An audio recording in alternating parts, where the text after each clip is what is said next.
Welcome to the Metadime Digital Network. This is the Coffee Break Show. I'm Vickie Helm, and today's guest is Pete Mohr, and we're going to rock your world. We'll see you back in a second.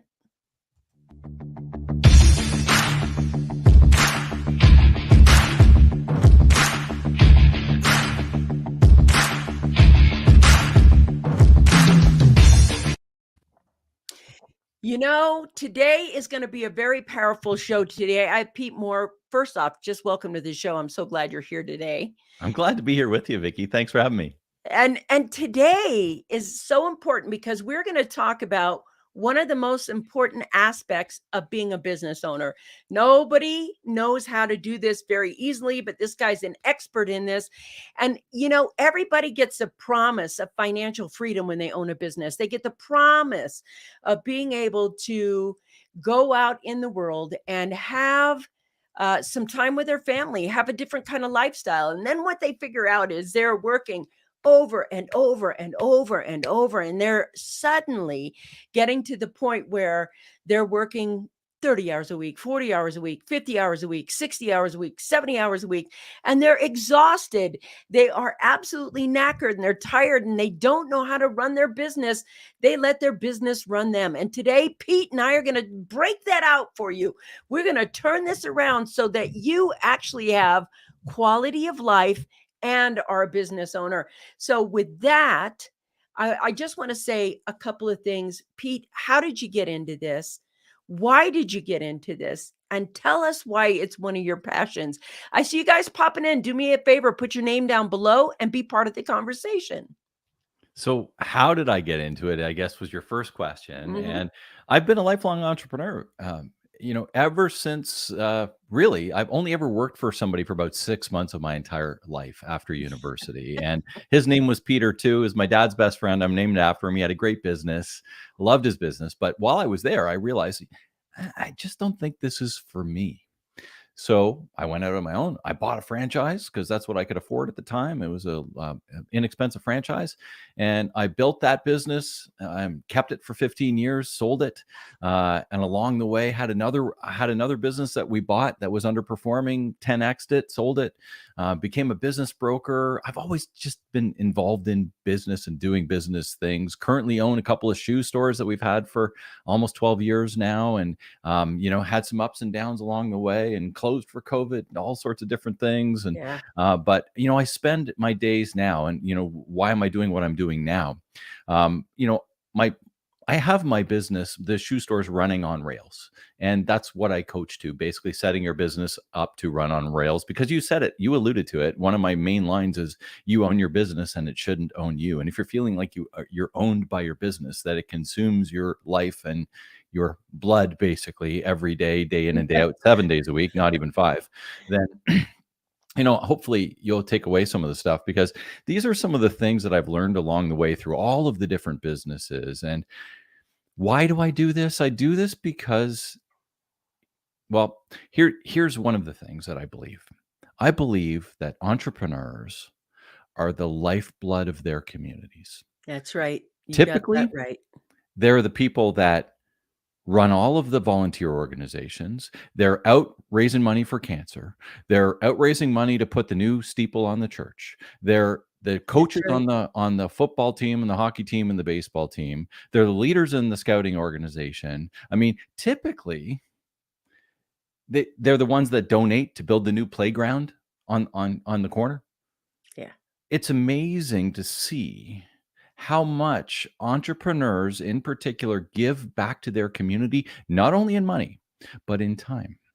And So it's my, true. it's just, I just have this belief that if I can help give back entrepreneurs, Yeah. if I can help them give back some of their time or give them the opportunity to make more money, that they're actually going to in turn help their community with that.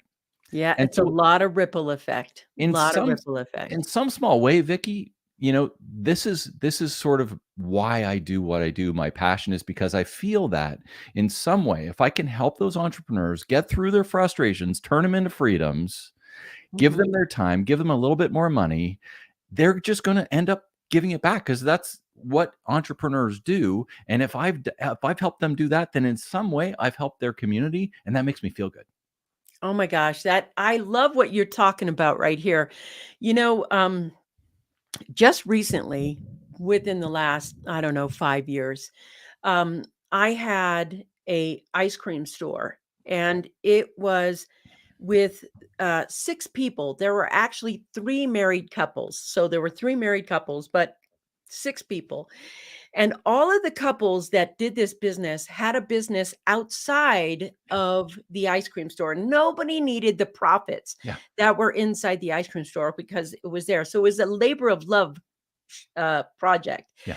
But I learned something so powerful about what you said about the community, because what happened was we were able to invest back in the business and invest in our community. And we did it over and over. Nobody took any of the profits, nobody claimed them. They were already okay.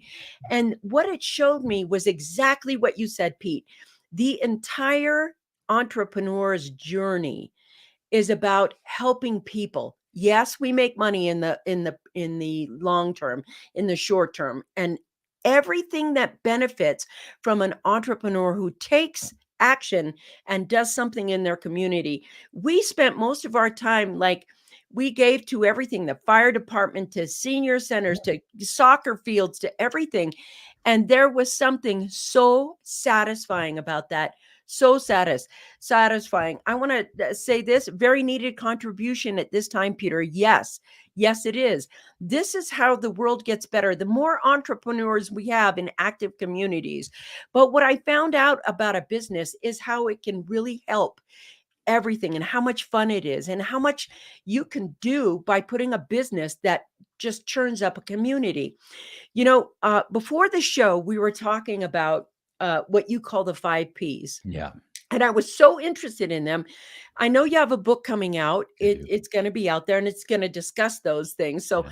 I don't want to, like, take your book away from you, No, but please. I just have to go in and ask you. It's like these people who are preparing a business, who are like, I am working to death. I am so Mm. burnt out. Let's go into some of the reasons in the 5 Ps about why and how they can take their power back and be working a business, and instead of having the business work them. I love it. I love it. And that is in essence, that is the book that I'm in the process of writing, and hopefully will be out this fall. Looking for sort of September 1st or October 1st. But around the 5 Ps, I'll just lay them out first, and we can kind of talk about them. Yeah. But as everything with, you know, there's clarity of your promise. And so the first one is promise. The second one is product, or if you're a service-based business, service, but service starts with an S, not a P. So we just use product. And then we've got process, number 3, people, number 4, and profit, number 5. So they all kind of align. And the biggest thing is that, and here's something that I see with a lot of my clients over the last couple of years, especially people that have been at it for a while, Vickie, not so much the new startups, but the people that have been at it for a while. Here's a line that I hear, and I'm sure you've heard it for years too. But we've always done it that way. But Yeah. we've always done it that way. That's a staple of our business. Well, is it a staple? Truly a staple? Have you actually looked at the data and all that? Does it actually deliver your promise? Is your promise actually what it was 2 years ago? And that's what we're finding. We're finding, yeah, if you sell insurance, you still sell insurance 2 years later, but the way that you're doing it and the promise that you're making to your clients probably has to be tweaked, because that's where everything starts. Your marketing, your all of the different things along the way. And how we develop a promise is really understanding their their problem, your unique set of structures that delivers a better life. That's every problem, right? That's That's every it. problem. What's their problem? What's your unique set of structures that's going to help them have Yep. a better life? Because if you can't show them that transition in whatever business you have from their problem to a Mhm. better life, you don't have a sale. It's so interesting that you're saying this, and I want to take an opportunity to talk about that. I know there are people who are listening right now to this show, and I don't care if you're driving in your car or whatever you're doing, you're listening. You may be working a job, and I know that 95% of people hate their job. Mm.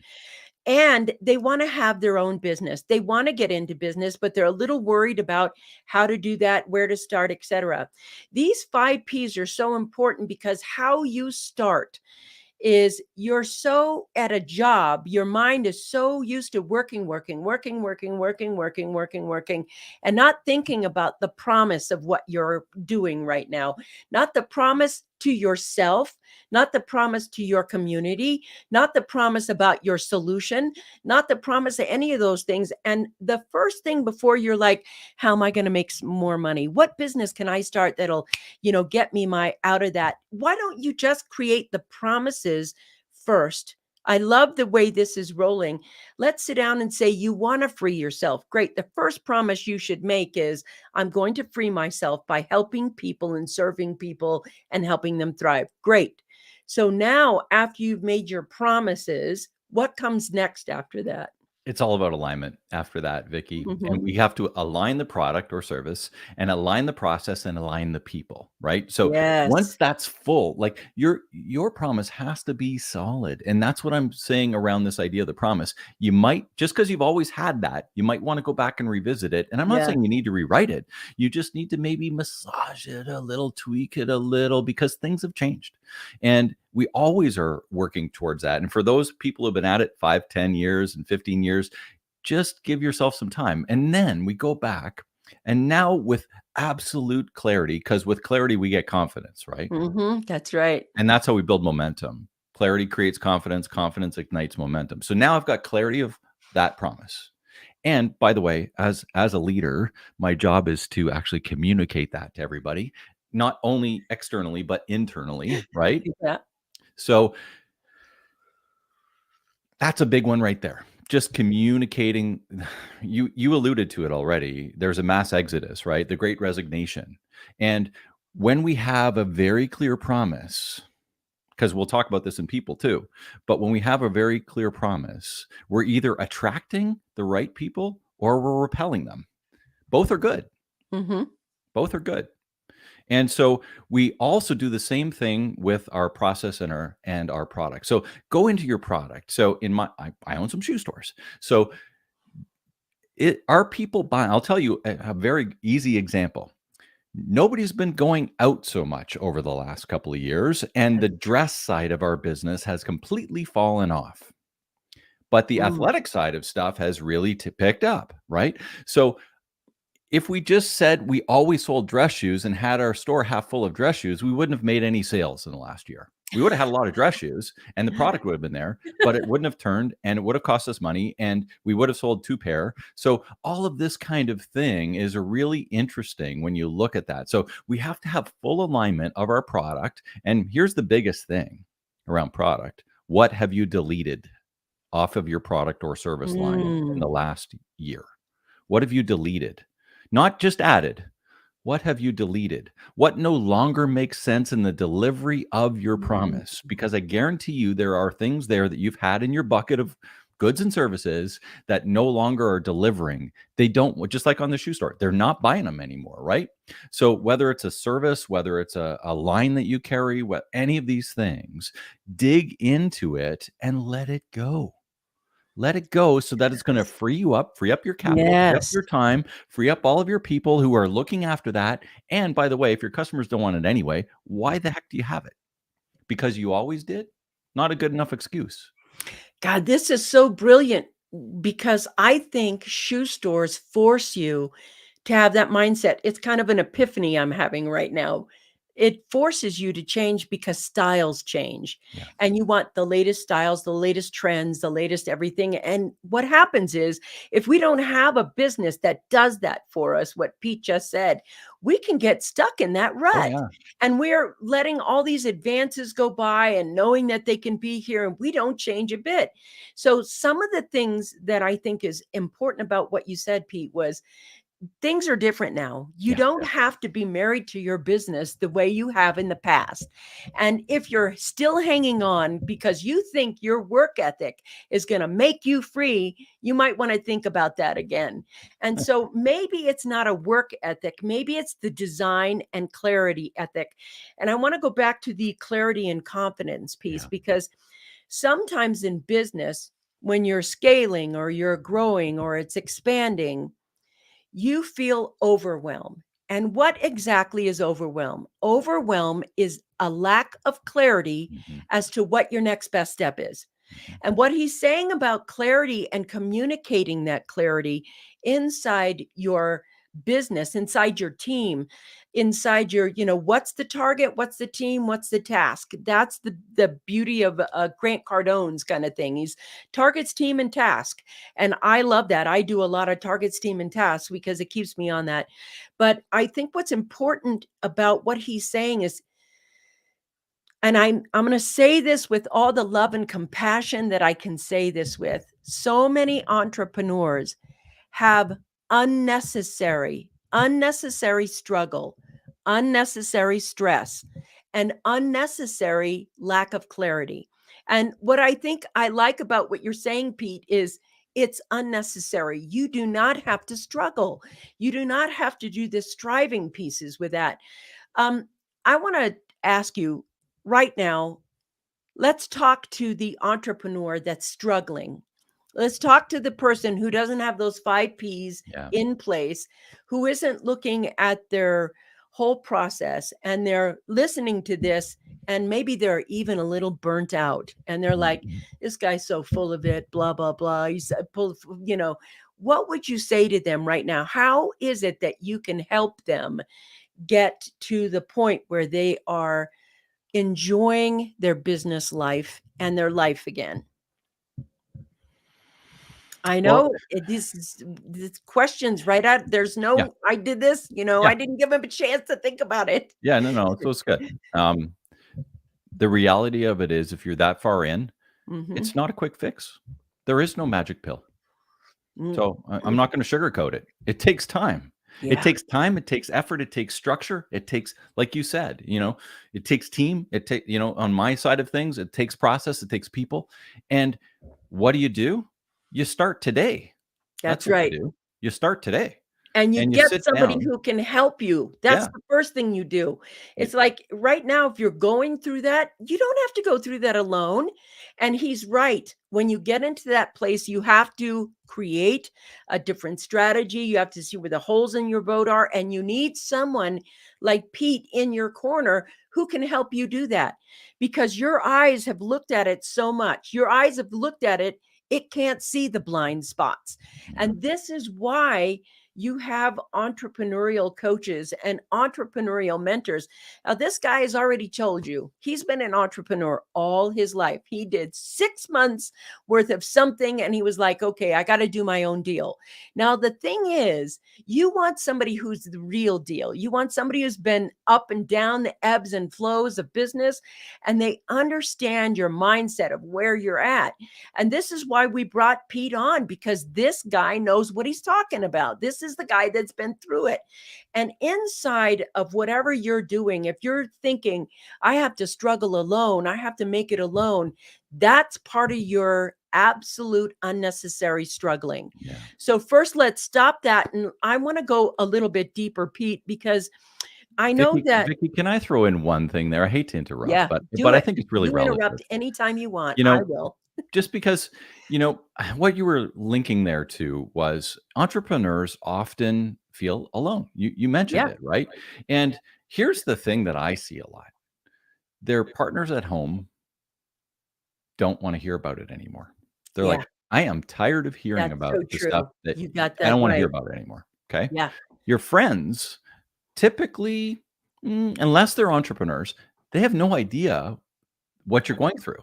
Because being an entrepreneur, you're driving the Ferrari and going to Vail and then back in Hawaii next week, and life is good, right?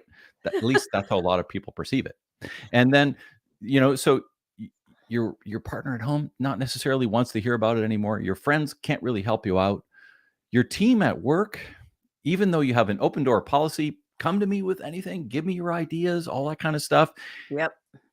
typically won't give you the full truth because you're still paying their salary. So That's who right. do you talk to? Who do you go to, right? For this kind of stuff.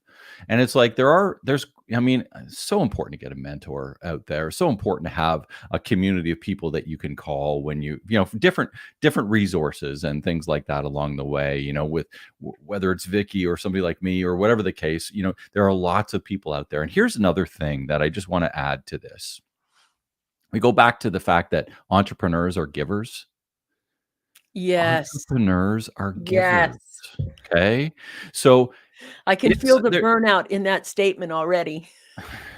If there's somebody that you look up to and respect and is doing already what you want to do, reach out to them. They're going to want to help you through whatever frustration so that you can get the freedom even quicker than they did. Yes. So And believe it or I just not, wanted to add what that he in. said was so important because the truth is, when I get on, the reason I do this show is because I don't want you to suffer the mistakes that I made. Right. I want to bring the best experts on in the world so that while we're talking about this subject, whatever subject it is for this particular coffee break show, I want to make sure that you don't have the pain and suffering of the past when you get there. And I'm like, thank you for this, MJ. Hashtag total truth. That's right. It is that total truth. And it's not that you have to reach out to every single entrepreneur. No. Reach out to the one that is doing what you're doing that you resonate with. Yeah. That is where you want to be, that you resonate with. And that's really important. And I think the circle of having that entrepreneurial circle, I think that is equally as important. That is what you're saying about entrepreneurship is it's actually a lifestyle for me. I've Totally. done it so long. I don't know how to do anything else. And I think even if I tried to do it the other way, I'd be absolutely unhappy. You're unemployable, Vickie. I You're am unemployable. totally unemployable, and I would definitely state my mind. I'm definitely one of those employees. If I ever did that, I would tell you the truth. But so if you're literally starting right now, or if you're in it right now, Pete, I just want to give me an address that, and Robin or MJ, would you put the address in the show notes, the web address? I want whoever's watching who's like, oh my God, or if you're listening and you're driving, relax. It's going to be in the show notes. Cool. You don't have to try and write it down. Drive safely, be there. And what's a good web address for them to find you? Well, for those that are watching, just behind me, Simplifying Entrepreneurship. So simplifyingentrpreneurship.com. I know it's a long one, but simplifyingentrpreneurship.com. Yeah, That is 2 long words, but I we're know. going to get that. This is true. Mentorship is the key to the journey. Absolutely. This is some of the most important things about success. You don't become successful alone. It does not happen. Here's his Facebook page right there, facebook.com. Awesome. And there's Peter's address in there in the show notes. Please do me a favor and put the simplifiedentrpreneurship.com into the show notes as well, because I want you to know that I get it. The last 2.5 years of entrepreneurship has been vastly different than any other time in history, Yep. And the value of an experienced entrepreneur is they have been at least through a few recessions. They've been through getting their butt kicked, lied Yep. to. They've been, stolen from. I mean, they know the kind of bites you go through, and they have some of the battle scars. And There's that's the what battle you scar right want. there. I've already pulled out all my hair. Yeah, It's and that's the gone. whole point. The whole point of having that is, let's see, I'm trying to get this one up here. There it is. Simplifying Yeah, nice. entrepreneurship.com. Thank you. It's in the show notes, in the thread.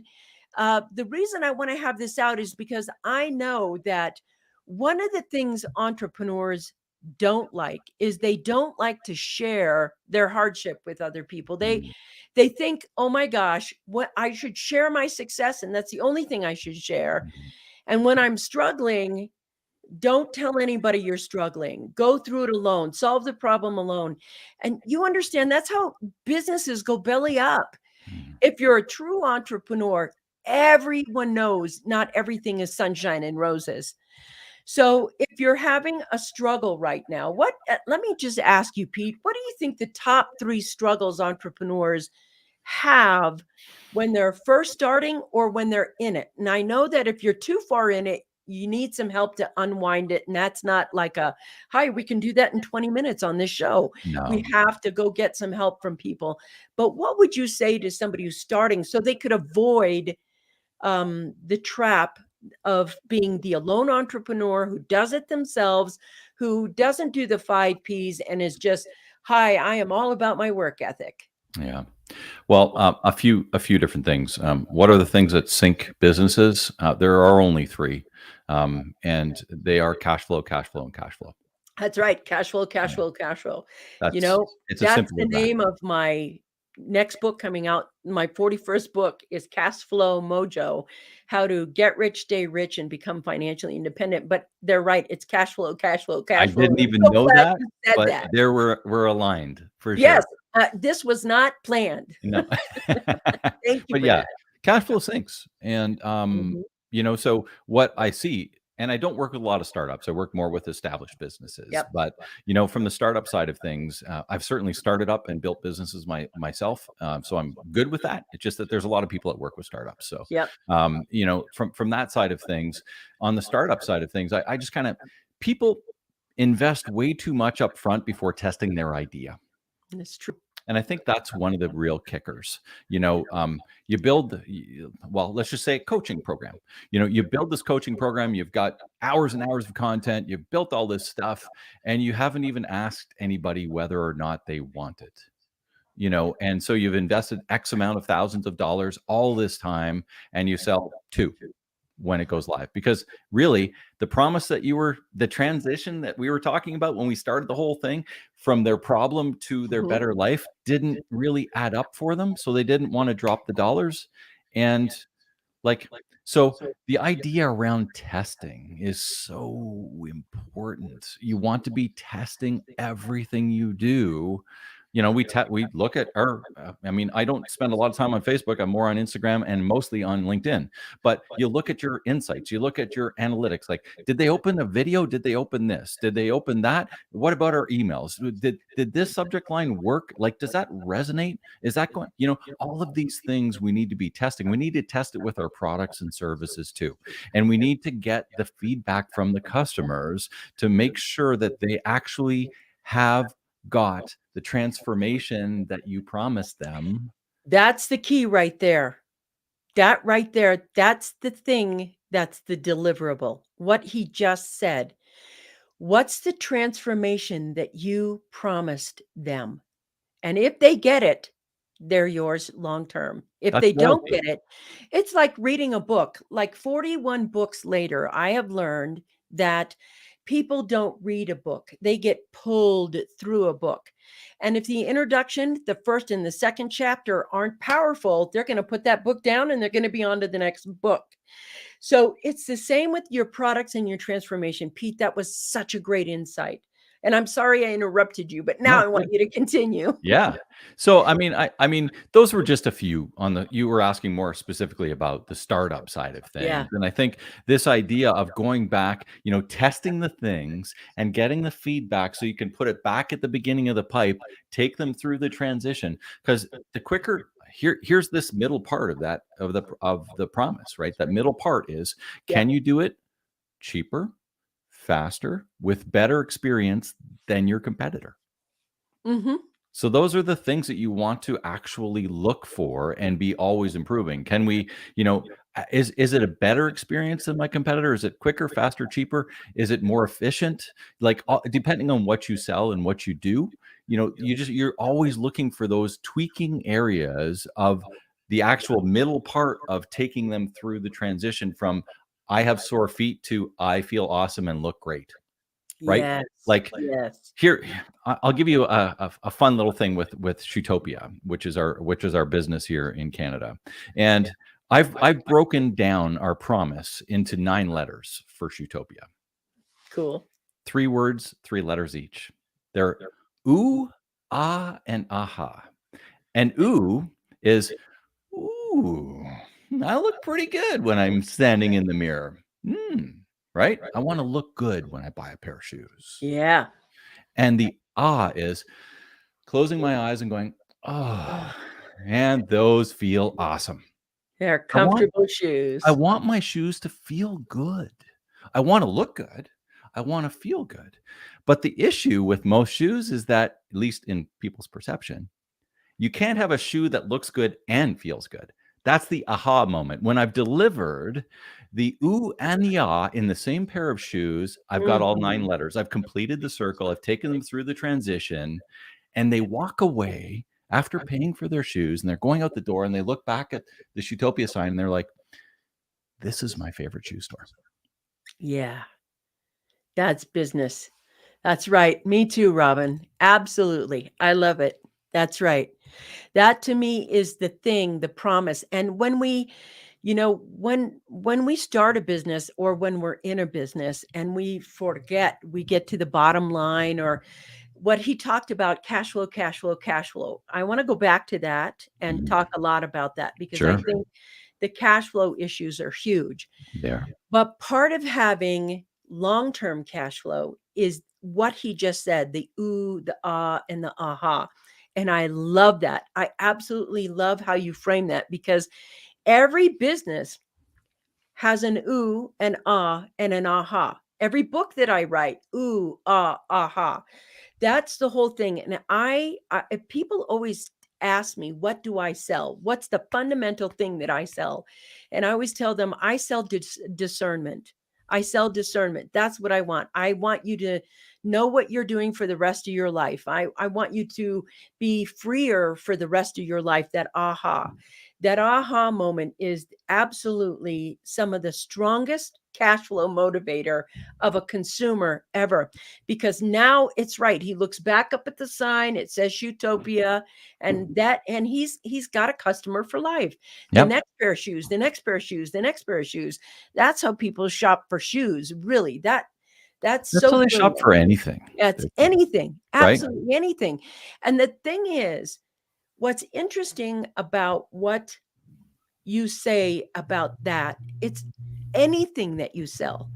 And everybody keeps looking, what's the thing I can sell that I can make a lot of money for? Yeah. Well, to me, I'm like, what's the thing you can sell that you can make a lot of difference? And until I'm a woman, shoes are a difference.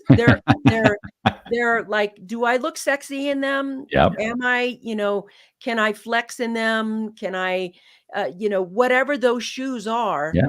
you want to be able to be comfortable, powerful, athletic, or whatever you're doing in those shoes. Yep. To me, the first part of your business, any business that you have, is what's your ooh, what's your ah, and what's your aha. What's your ooh, what's your ah, and what's your Yep. aha. It's nine letters, right? Those 9 Yeah. letters will take you a long way. I love it. I love it. It's just so empowering to hear that. I work with frameworks all the time. And this is one of the things that I've always struggled with, and why I help others with it now too, is getting the stuff out of my brain and into frameworks that are easy to understand, that clarify, to give confidence so that we can move it ahead, right? Like we kind of go back to that idea. But I love things in circles and triangles and in this idea, and I help people develop them for their business too, so that they can easily talk about what it is they do. I mean, some entrepreneurs can't even spit out if they're at a networking event what it is they do. So true. So it's so interesting from that perspective. It's like, okay, well, let's take you through the talking points of what it is you do, so that not only you can communicate it. We talked about the power of communication from a leader perspective earlier in the call, but you need to be able to communicate, but so does everybody else in your team.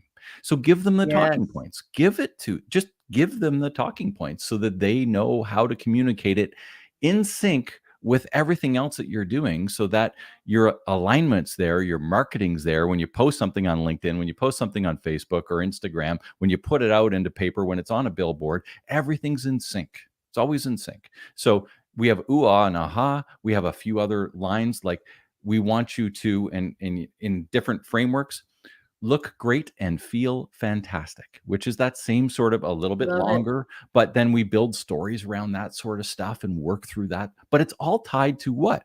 Your promise. Mm-hmm. And all my people, which we haven't got to yet, but the process is all tied to that. When we order all the stuff, I'm just in the midst of ordering, believe it or not, for a year in advance for next spring and summer for all of our footwear lines. On that side of things, well, actually, I don't do much of it anymore, but I'm involved a little bit. The person who does all that with me is doing it. And, when we look at that sort of stuff, we need to be in full alignment of the promise in order to make the right picks of the product that we're going to bring in. Love it. Right. Mm-hmm. And we need to be aligning those to the right people. And who are the right people? They're your ideal clients. That's the dream client right there. Vickie, And that's so foundational, what you just said. Love it. You're my ideal client for my shoe store, Vickie. Okay. Mm-hmm.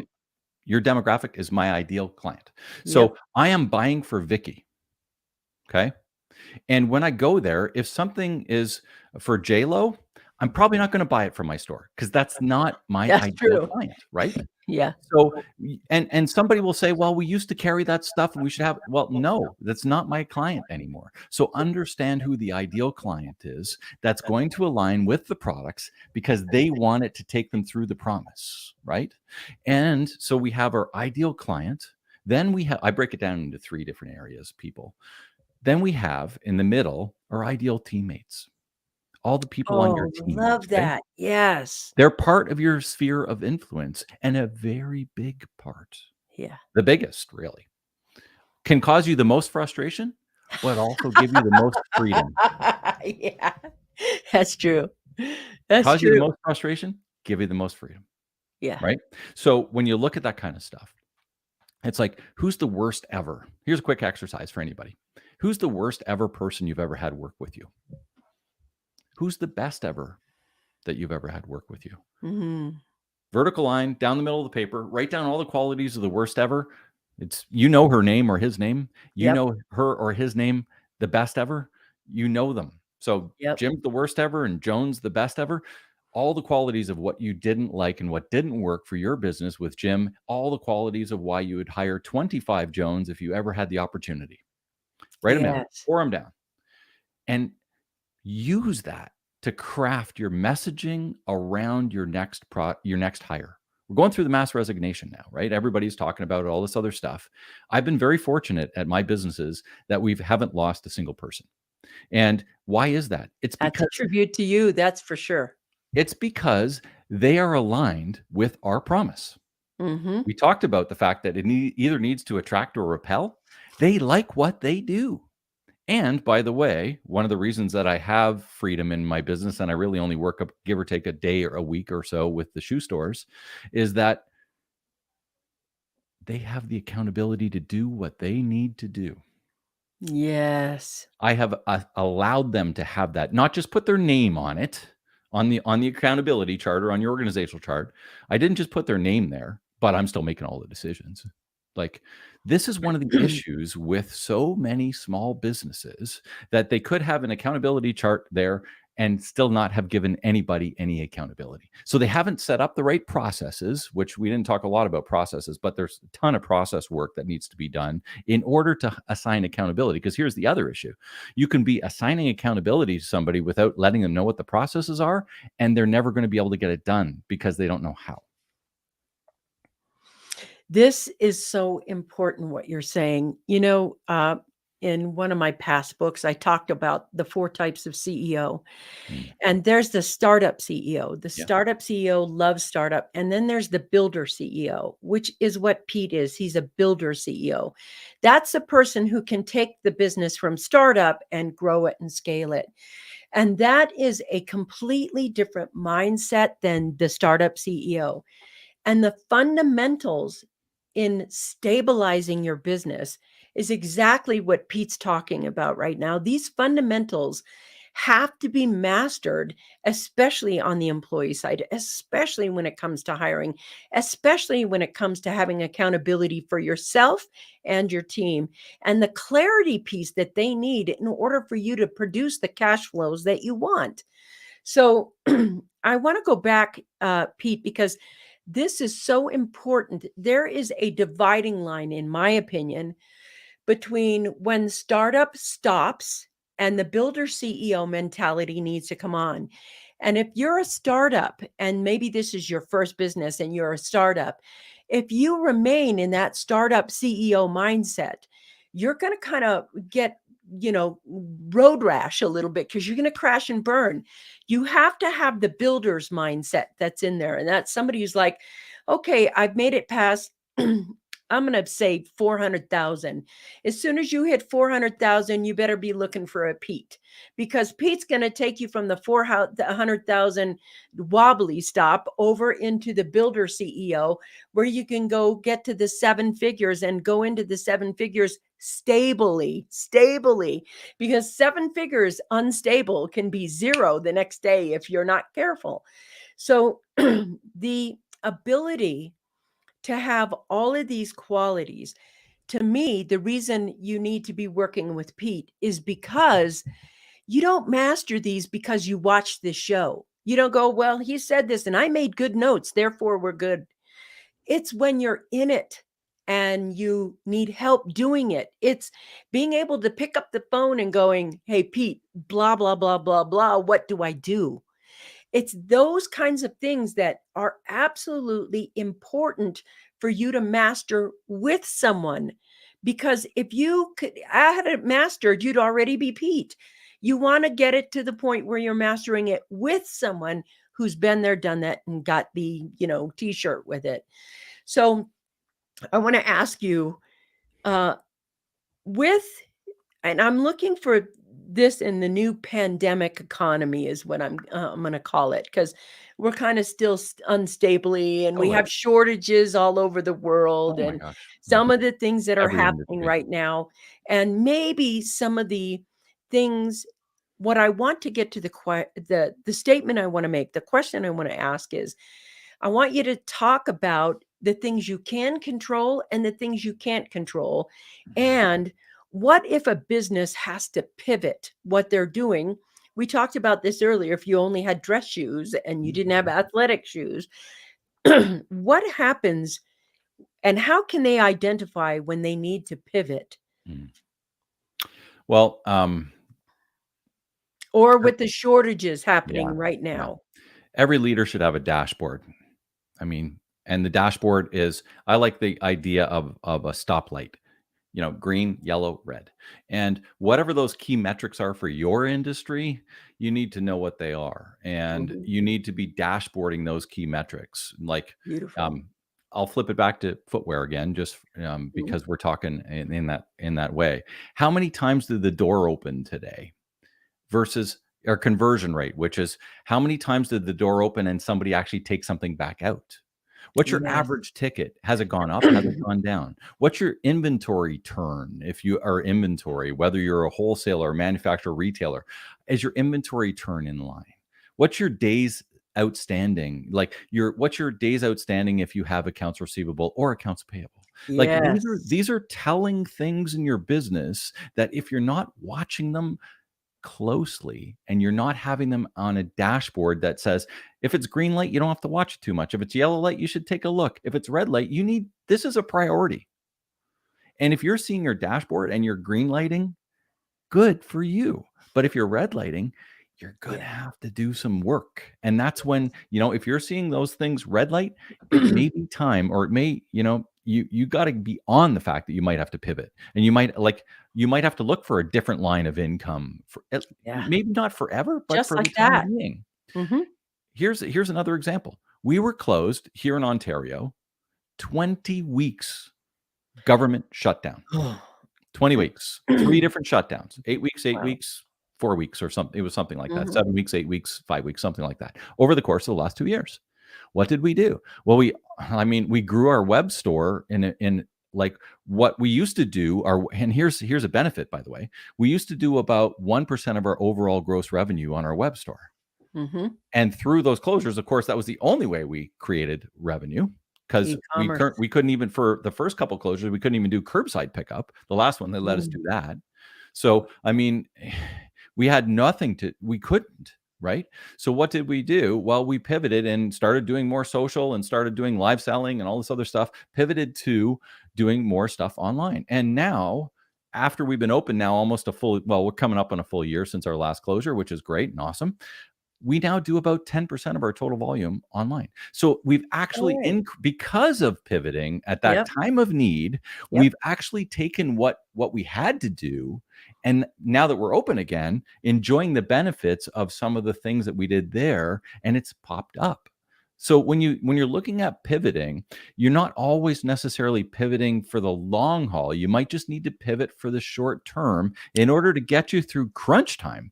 And that might actually be something that's going to carry on and be a key part of your product, or we talked about product and service, your product selection that might have moved from one of the things that you were looking at down the road as a future product, but now you've noticed that it's actually delivering your promise even better than it was before. So now it becomes your core. So how are you going to make it cheaper, faster, better, more, all of those things we talked about, and get rid of something else that's not working? That's this product. That's how you're moving your services through and pivoting. We're always pivoting. So sometimes the pivot's bigger. Sometimes the pivot's bigger, Vickie, depending on the circumstances, right? But typically we're always pivoting, and you have to be looking at this sort of flow of what's coming in the funnel and what do you have to push out, and make sure to push stuff out, because it's not doing you any service, and it's not doing some of your clients any service anymore either, because the promise isn't aligned. So true. And, for those of you who are driving or watching and thinking, I want to see a shoe store, I want you to see a shoe store as well. Is it Shoetopia.com? It's .ca, because we're in Canada. Yeah. It's Shoetopia.ca. Robin, will you put that up for us? Shoetopia.ca, because he's in Canada. Yeah. And our great neighbors. Neighbors to the north. Likewise, we feel the same. But when we get to the point where we're pivoting in that way and making those improvements, overall, thank you. Here it is. It's in the show notes in the thread below, and there it is, Shoetopia.ca. Thank you. You can go ahead and go to a store and do some shopping, ladies. You like those shoes. But yeah, I'll be there too. I'm going to go explore it after the show. Unfortunately, we don't ship to the States. So that's just one of the... I'm still going to go look at it. Yeah, there you go. Still gonna, and he's rethinking now. Maybe I should ship to these states. There's a lot of cross-border and duty issues and things like that. Oh, yeah, I bet.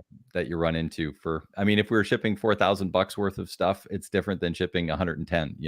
Yeah, definitely. But for those of you who are in Canada, Shoetopia.ca. Awesome. And if you're on the East Coast, you could probably step into a store there and say, hey, I saw you on the Coffee Break show, and now this is your store, and this is really great. Yeah. So we can be in there. We're talking about business right now, and we're talking about being a builder in business, not just the startup phase, but the builder. And I love what I think you have been delivering just to the max today. All of the information, all of the things that you've been talking about. We're in such an interesting time that I know that we can't solve everybody's problem right now on this show, because everybody's got their different stories, etc. For sure. But you can go to, if you're there, simplifyingentrepreneurship.com and have a conversation with Pete. And here's the thing that I want you to know. I know the mistakes that many entrepreneurs make. And one of them is, I have to look successful to the rest of the world when I'm not really doing well and I need help. You need to stop that. Put your ego in your back pocket. Call somebody that's actually been there. Call somebody with some experience. Get on the horn with them and say, this is where I am. I need some help. If you're overwhelmed, it's okay to be overwhelmed. It is. But know that overwhelm is just a lack of clarity and a lack of knowing what your next step is. If you know what your next step is, boom, you're on your way. If you don't know what your next step is, then you need to go to some place where somebody can help you design and get your next step. Pete's your dude. Okay, so in there we got to the simplifyingentrepreneurship.com so that you can get the help you need to get. If you're cash flowing right now, which is where I'm going to go next, we're going to be talking about the cash flow, because cash flow is, it's not cash is king, it's cash flow is Cash king. flow. And Yeah. it's like we don't actually watch cash flow. In fact, he talked earlier about tweaking some of the things that we tweak in our business to make them better. We talked about, he talked about accounts receivable. How old are they, etc. And a lot of people see their accounts receivable as cash flow. It's not cash flow. It's not. So what exactly do we want to look at? Like, if you want more cash flows in your business, it's not all about, hey, let's just throw another product out there because then we'll have more cash flow. Cash flow is something that I think, what do they say? 89% of the businesses fail because of lack of proper cash flow. 89%. And that's huge. So can you give us 3 tips on the cash flow area? Well, one is that you do need to look at it. And Mm-hmm. from experience, you were talking about the fact that people don't share some of their woes. I can tell you that I haven't been bankrupt because of business, but I've been darn close. And it's because of cash flow. Yeah. It's because of cash flow. We had all the stock we needed. We had all the stuff, but I couldn't afford to pay my vendors with the cash that was coming in because I had too much stock. So just think of these different things. And if I don't have my stock, then I can't pay my rent. And if I don't have my rent, then I've got like things trickle down. Mm-hmm. So you need to know the cash flow ins and outs of your business intimately. Yes. And when you know those, it gives you more clarity as to whether you can buy the next thing and whether or not, when you buy the next thing, is it going to actually generate profit? Mm-hmm. Because without profitable cash flow, they're like, we're just rolling cash so that we don't make no money. Well, that's not good either, because you can have cash flow in your business and just pay all the expenses. But if none of it's coming out to you, that's the last P, by the way, profit. And, how are we generating profit? How are we watching profit? How are we creating more profit? What are we doing with our profit? Because all of those things create freedom for you as the entrepreneur and the business owner. Now, take a think back to the day that you thought you might want to start a business. And you were thinking, I think I want to be an entrepreneur. Well, why was that? It was because you wanted freedom, freedom from whatever you were currently doing, and you had this idea. If I'm an entrepreneur, maybe I could do this. Maybe I could, do some of the bucket list stuff that I want. Maybe I could have more time. Maybe I'd have better relationships with my family. Maybe I'd have better health. Maybe I'd have all these things. If you're not experiencing those things that you thought about when you first got into business, there's work to be done, because you can experience those things if you align some of these things. And the proper word there is this idea of aligning everything properly to your promise. Because if your promise is right and you've said all the things that we've talked about, you will have the profit. And when you have the profit, you can buy other people's time to free you up. That's right. And that way you can actually go back to why you started the business and start saying, you know what, maybe I want to do this, or maybe I want to do that, or maybe I want to take some of my profits and buy something entirely different outside of my business. That's okay too. They're all uniquely your freedoms. And that's the beauty of being an entrepreneur. I'm pretty sure I'm going to put words in your mouth, Vickie. You wouldn't trade it for the world. I know I Not would. at all. Not at all. Preach it, Pete. I'm telling you, that's really the fundamentals. I want to let other people know cash flow in your bank. If you have money in your bank, it doesn't mean you're cash flowing. And you have to be super careful. Cash flow is the asset that is going to set you free.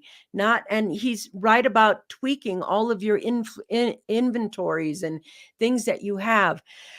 Pete, I want to say that it's been so fulfilling to talk to you today, and refreshing, because everybody who gets on here always preaches about, how startup is great, how business is great.